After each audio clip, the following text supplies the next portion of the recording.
There's a reason fear exists. It's not a flaw in our wiring. It is our wiring. From the earliest moments of our species, fear helped us survive. It told us when a predator was near. It whispered warnings about cliffs, storms, and the unknown. Fear kept us alive. But here's the shift that changes everything. What was once a survival mechanism has now become a prison. We're no longer running from lions or hiding from the weather. Today we're afraid of not fitting in. We're afraid of being judged. We're afraid to fail, to try, to speak, to stand out. Fear has gone from keeping us alive to keeping us small. And yet we walk around with the belief that fear is the enemy. That if we could just get rid of it, we'd finally live freely. But that's not quite right. Fear isn't the enemy. Avoiding fear is. When we avoid fear, we delay growth. When we avoid fear, we give it power. Think of the things in your life that you've put off. The conversation you know you need to have. The dream you keep pushing to tomorrow. The decision you've been circling for years. Behind each of those is a version of fear. Fear of change, fear of failure, fear of not being good enough. But none of those fears have the power to stop you unless you let them. It's the avoidance, the running, that makes fear grow. And here's something deeper. We fear what we don't understand. Ambiguity is fear's breeding ground.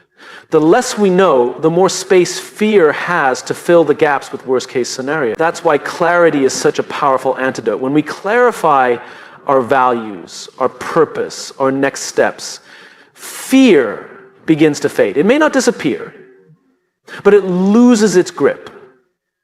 Clarity doesn't eliminate the challenge, but it gives you something stronger to hold on to. It replaces fear with intention. I once worked with a leader who struggled with public speaking. He was brilliant, sharp mind, empathetic, creative, but the moment he stepped onto a stage, his voice would shake, his knees would buckle. He hated that fear ruled him in those moments. But instead of working through it, he avoided presentations altogether. He delegated speeches. He stayed behind the scenes. He convinced himself it wasn't his role. But here's the truth. It was his role. People needed to hear from him. His team looked to him for direction. And by avoiding the fear, he avoided the impact he could have made. So it started small, 1-minute talks. Then 5, then 10. He leaned into the discomfort. He didn't eliminate fear, he faced it. And in doing so, something changed. The fear didn't vanish, but it shrank. What once felt paralyzing became manageable. It no longer led him, he led through it. That's the lesson. You don't wait for fear to go away to act. You act, and fear begins to go away. We have this illusion that bravery means fearlessness. It doesn't. Courage is acting despite fear. It's walking into the unknown, knowing it might not go perfectly, and still choosing to go because growth demands it. Growth doesn't come in comfort. It comes in the stretch, in the strain, in the unfamiliar. Fear often shows up at the exact border between who you are and who you could become. That's the moment you choose. Now, you might think that sounds great, but I'm not built like that. I've always been afraid. I've never been confident. But let me ask you this. How many of your fears are yours and how many were handed to you? How many fears were passed down from parents, teachers, society who told you to stay safe, to not risk too much, to be realistic, to not aim too high? We inherit fear like old furniture. Passed from generation to generation, collecting dust and never questioned. But you don't have to keep what doesn't serve you. You can return that furniture. You can redesign the room. And here's something else we forget. You don't have to do this alone. Eliminating fear isn't a solo mission. Some of the bravest people I've ever met didn't fight their fears by themselves. They did it with people around them who believed in them when they didn't believe in themselves.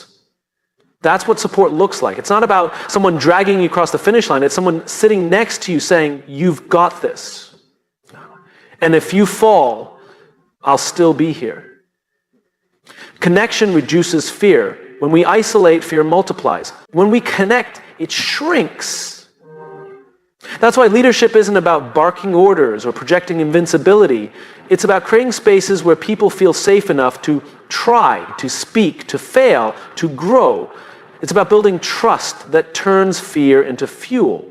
There will always be fear.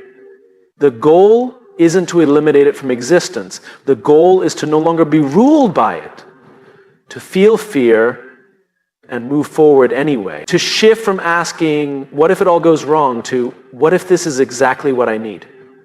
So today, I challenge you to do something small that scares you.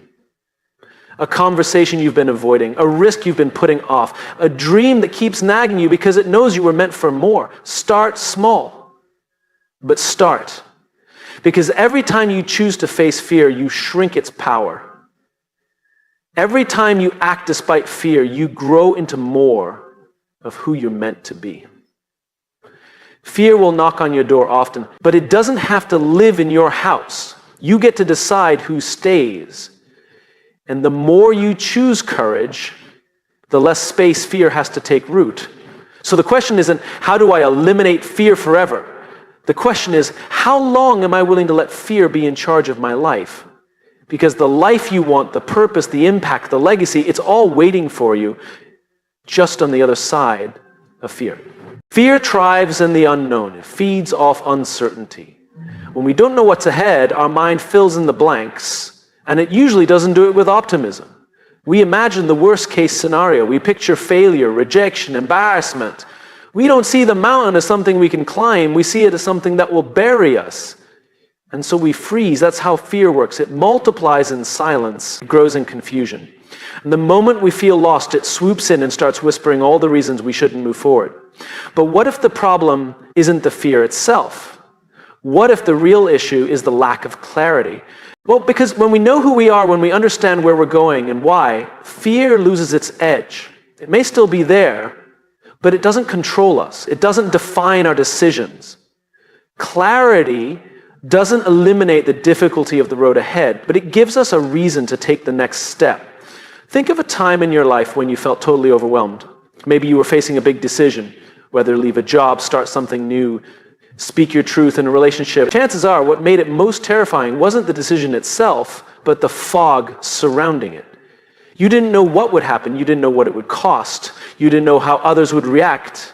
And that uncertainty became the breeding ground for fear. But then, maybe after reflection, maybe after conversation, maybe after hitting a low point, things became clearer.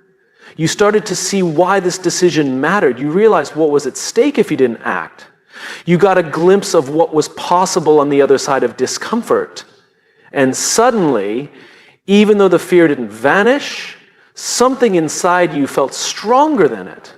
That's the power of clarity. Clarity gives direction, and direction gives confidence. Not because everything is guaranteed to work out, but because now you know what you're willing to do anyway. Clarity aligns you with purpose.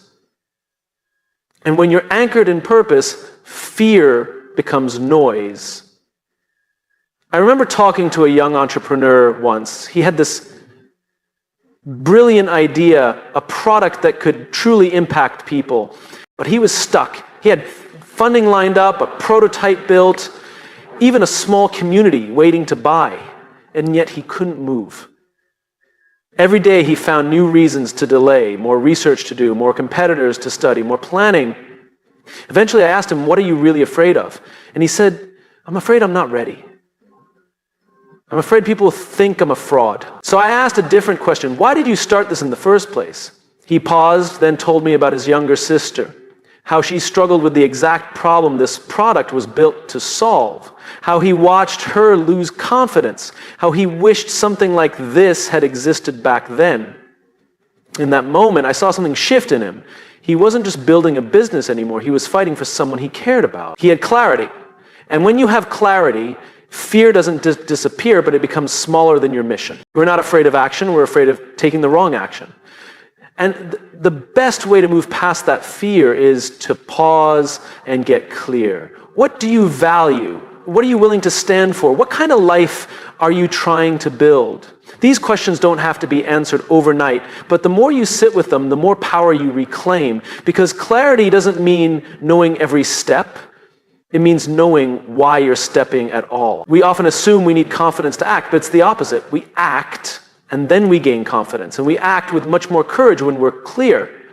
When we understand what matters most, we stop chasing approval. We stop playing small just to fit in. Clarity makes you resilient. It becomes your inner compass. And when you're clear on who you are and where you're headed, you can walk through fear, not around it. It's no surprise that some of the most courageous people you meet aren't the loudest, the boldest. They're the most clear. They know their values. They know their principles. They know what matters more than fear. And so they show up again and again, even when it's hard, even when they stumble, even when others don't understand them, because clarity gives them something fear can't take away: direction. There's a quiet power in that. It's not about eliminating fear by force. It's about shining enough light on your path that fear no longer blocks it. It's about realizing that fear often fills the silence and clarity gives you something to say back.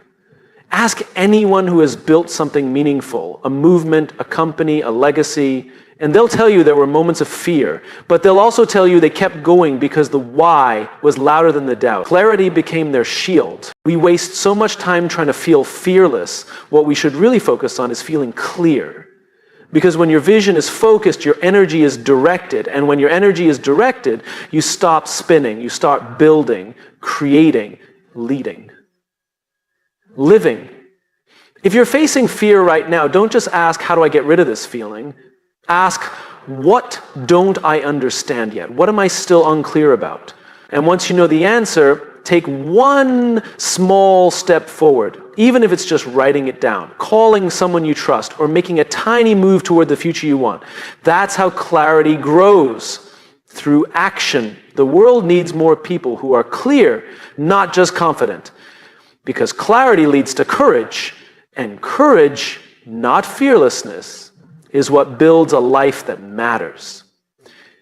So, the next time fear speaks up, pause, go quiet, get clear, and let that clarity speak louder than the fear.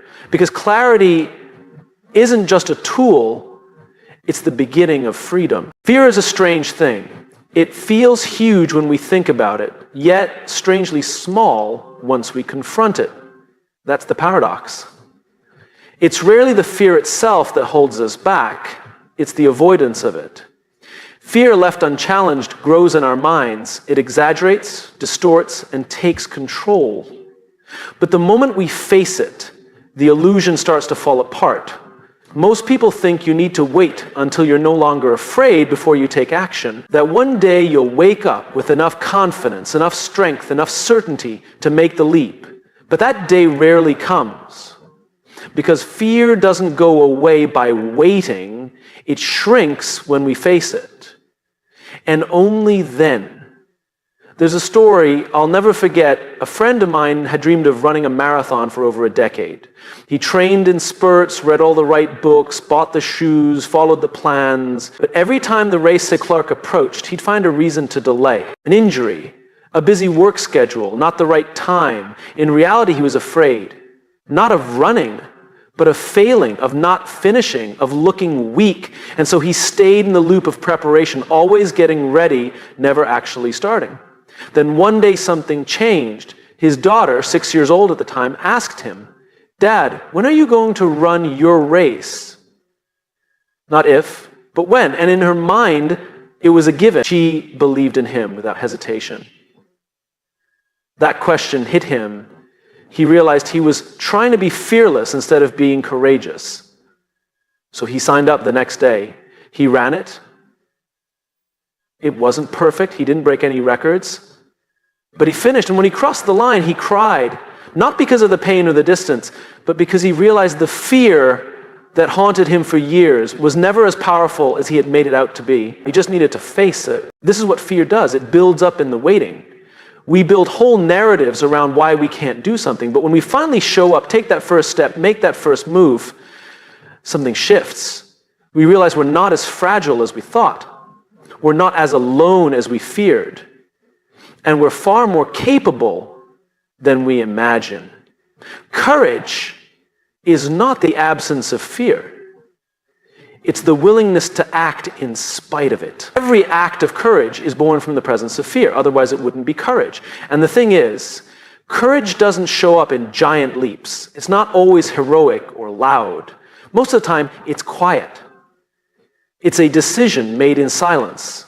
It's picking up the phone. It's showing up to the meeting. It's saying what you really feel. It's choosing to try again after failing once before. The only way to get stronger is to do the thing that scares you, even just a little. Think about it like going to the gym. You don't build muscle by reading fitness blogs or watching other people lift weights. You build it by showing up, doing the reps, feeling the strain, and doing it again tomorrow. That's how emotional strength works too. Every time you face fear, you grow. Every time you lean into discomfort, you gain power. Not power over others, power over your own doubt. I often meet people who say, I want to start this project, but I'm not ready. And my response is almost always the same. No one is ever ready. If you wait until you feel ready, you'll never start. Readiness is not a feeling, it's a decision. You decide to begin while still afraid. And in the process of beginning, you become ready. You become the kind of person who can. That's what people misunderstand. Confidence doesn't come first, it comes after. It's earned by walking through the storm and realizing it didn't destroy you. Confidence is the residue of courageous acts. And the same applies in leadership. Great leaders aren't the ones who avoid fear or pretend it doesn't exist. They're the ones who model what it looks like to walk through fear with purpose. They're willing to make hard decisions, to say hard things, to admit when they're unsure but still show up for others. That kind of leadership inspires trust, not because it's perfect, but because it's real. And it's not just in big moments. Every day gives us a chance to shrink fear by facing it.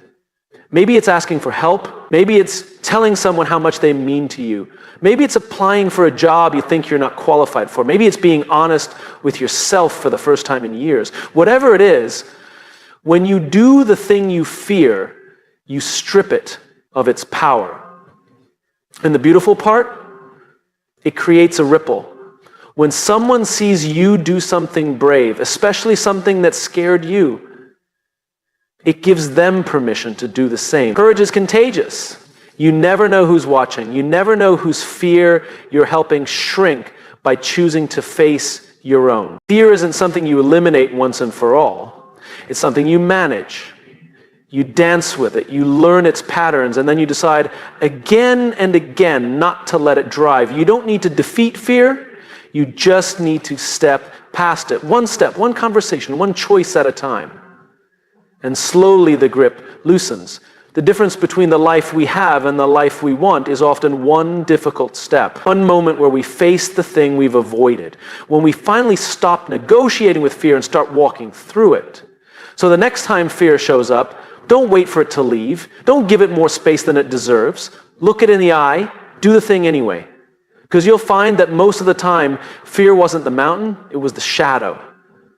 And once you face it, you realize you were always bigger than it. Most of us are wired to seek comfort. We want to feel safe.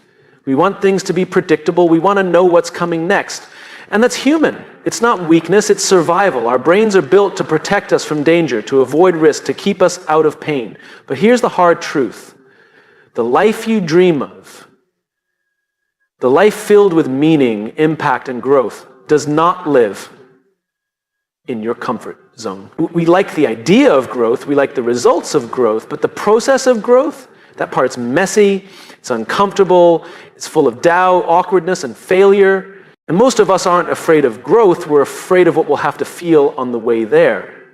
Because growth demands that we leave behind what's familiar. It demands that we step into the unknown. And nothing invites fear faster than uncertainty. But that's the thing, comfort and growth rarely exist in the same room. You can't have both, not at the same time. Every time you choose comfort, you're saying no to a piece of your potential. And every time you choose growth, you're saying yes to the discomfort that comes with becoming more. That's the trade-off. And it's not easy, but it's worth it. Think about a time when you felt truly proud of yourself. Not just relieved, not just happy, proud. It probably didn't happen while you were coasting. It happened because you did something hard. You stepped up, you stretched, you chose to move forward when it would have been easier to stay still. And in that moment, something in you changed. You grew. I remember speaking to a woman who had worked at the same job for over 20 years. She was excellent at what she did, respected, valued, comfortable. But somewhere deep down, she knew she had more to give, more to create, more to become. The problem wasn't that her job was bad. The problem was that she had stopped growing. She had mastered her role, but lost touch with her ambition. She didn't feel afraid every day, but she didn't feel alive either. And so after years of playing it safe, she made a decision. She walked away. She didn't have it all figured out. She wasn't sure what came next. But she was clear on one thing. She was no longer going to let fear of the unknown keep her locked in the familiar. The first year was hard. She faced doubt, setbacks, even loneliness. But by year 2, she had started her own business, something she dreamed of but never thought she had the courage to do. And she said something I'll never forget. I've never been more scared, and I've never been more free. That's what growth gives you. Freedom, not freedom from fear. When you choose growth over comfort, you're telling the world and yourself that you believe in something bigger than your current circumstances. You believe in what's possible. And that belief becomes your fuel. But let's be honest, comfort is tempting. It's cozy, it's predictable. It whispers, just stay here, you're doing fine. Don't make things harder than they need to be. And if you listen to that voice long enough, it will convince you that fine is enough, that safety is success, that avoiding pain is the same thing as living a good life. But it's not. The best things in life, the things that light your soul on fire, don't happen because you played it safe. They happen because you chose to stretch, to evolve, to grow. And every time you make that choice, you reinforce something powerful, that you are not defined by your fear, you are defined by your willingness to walk through it. This applies to every area of life. In relationships, choosing growth might mean having the hard conversation instead of avoiding it. In your career, it might mean taking on a role you don't feel quite ready for. In your personal life, it might mean admitting that you've been coasting and deciding that good enough is no longer enough. And here's the secret. The more you choose growth, the easier it becomes. Not because the challenges disappear, but because you start to trust yourself. You build a track record of courage. You look back and realize, I've done hard things before, I can do this too. That self-trust is one of the greatest gifts growth offers, and it only comes from choosing to be uncomfortable on purpose. We live in a world that celebrates ease, fast answers, instant gratification. But the most meaningful transformations don't happen fast. They happen when you consistently choose the harder path, the one that stretches you, shapes you, and sometimes scares you.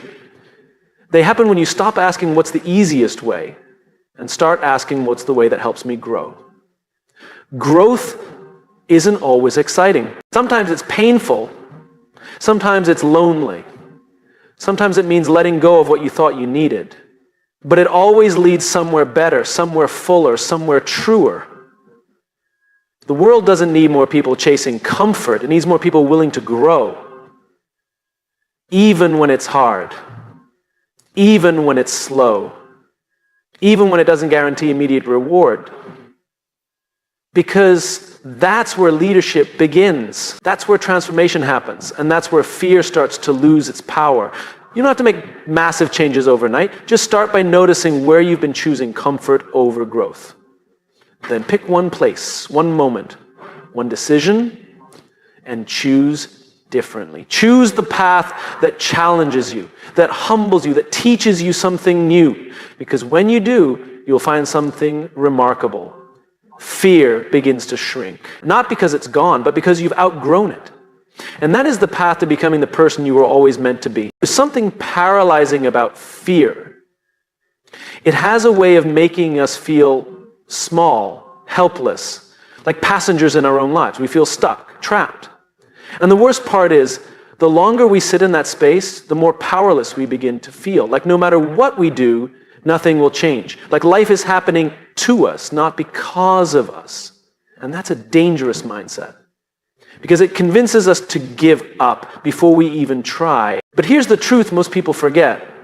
Fear loses its grip the moment we move. It's not thinking that sets us free, it's action. Action is how we take back control, is how we reclaim our power. One small step can be enough to remind us that we're not as stuck as we thought. Most people think they need to wait until they feel ready. That clarity comes first, and then we act. But more often than not, it's the opposite. Action creates clarity. Movement generates momentum. Confidence comes after the first step, not before. I've met so many people who are brilliant, capable, talented, but frozen, stuck in thought loops, paralyzed by what-ifs, running worst-case scenarios over and over again. And you can see it in their eyes, the frustration, the exhaustion. They're not lazy, they're just afraid. Afraid of failing, afraid of looking foolish, afraid of losing something, time, reputation, opportunity. And so they stay still, hoping that the fear will go away on its own. But fear doesn't vanish with time, it festers. The only way out is through. And the way through begins with action. Years ago, I worked with a young man who had a dream to start a nonprofit that supported education in underserved communities. He had the vision, he had the passion. But he spent years researching, planning, strategizing, and never launching. He kept saying, "I'm not ready yet." But the longer he waited, the more doubt crept in. He started asking if he was even the right person for the job. His dream didn't die overnight. It died in small pieces, chipped away by fear disguised as logic. Then one day, someone asked him a simple question. What's the smallest step you can take today that moves us forward? Not the biggest, not the boldest, just the smallest. He thought about it. And he said, I could email a teacher in my old neighborhood and ask what they need. So he did. One email. That's it. But that one action led to a conversation. That conversation led to a school visit. That visit led to a pilot program. And 2 years later, his nonprofit was real, alive, impacting kids every single day. All because he stopped waiting for courage and started acting with intention. That's the power of action. It interrupts fear's momentum. It shifts our energy from panic to purpose. And it doesn't have to be perfect. It just has to be forward. We often overestimate what we need to begin. We think we need a full plan, a guaranteed outcome, total confidence. But what we really need is to start, to make the call, to write the paragraph, to show up. Action builds belief. Because when you act, even in a small way, you send a message to your brain, I am not powerless. That single message can change everything. Fear thrives in silence and stillness, but action makes noise. It stirs the air, it changes the atmosphere, it reminds us that we are participants in our lives, not observers. And this isn't just personal, it's leadership. Leaders don't eliminate fear for others, they model what it looks like to act in the face of fear. They don't wait until everything is safe. They take responsibility, they take initiative, they move. And in doing so, they give others permission to do the same. When you take action, you also shift your focus. Fear is internal, it's self-centered by nature, but action forces us to look outward, to engage with the world, to respond to real people, real needs, real opportunities. And that shift alone can change your emotional state. Because fear shrinks when you're in motion. Purpose expands when you engage. One of the most underrated forms of action is service. When we feel afraid, one of the best things we can do is help someone else. Not because it solves our problems, but because it pulls us out of the spiral of self-focus. When you show up for others, you remind yourself that you still have something to give. And that reminder is often enough to reignite a sense of direction. Of course, not every action leads to success. Some lead to failure, embarrassment, setbacks. But even failure is better than paralysis, because failure teaches, failure moves, failure sharpens. What fear hates most isn't success, it's progress. As long as you're moving, you're growing. And as long as you're growing, fear can't win. You don't have to take giant leaps. Start with the next right step. That's it. The step you can take today, the step that aligns with your values, the one that honors who you want to become. Then tomorrow, take another. That's how change is made. Not in sudden bursts, but in steady moves. When we act, we reclaim the narrative. We move from victims of fear to architects of our own story. And the more we act, the more we believe we can act. It compounds, it builds, it becomes a rhythm. So if you're afraid, don't try to talk yourself out of it. Don't wait for the fear to disappear. Accept that it's there and move anyway. Pick one thing, one small, uncomfortable, forward-moving thing, and do it. Because at the end of the day, fear doesn't have the final word, you do. With every decision, with every action, with every step, you are not powerless. You never were. You just forgot how much strength is found in doing the next right thing. And once you remember that, once you act, you begin to live not in fear, but in motion. That's where control lives. That's where freedom begins.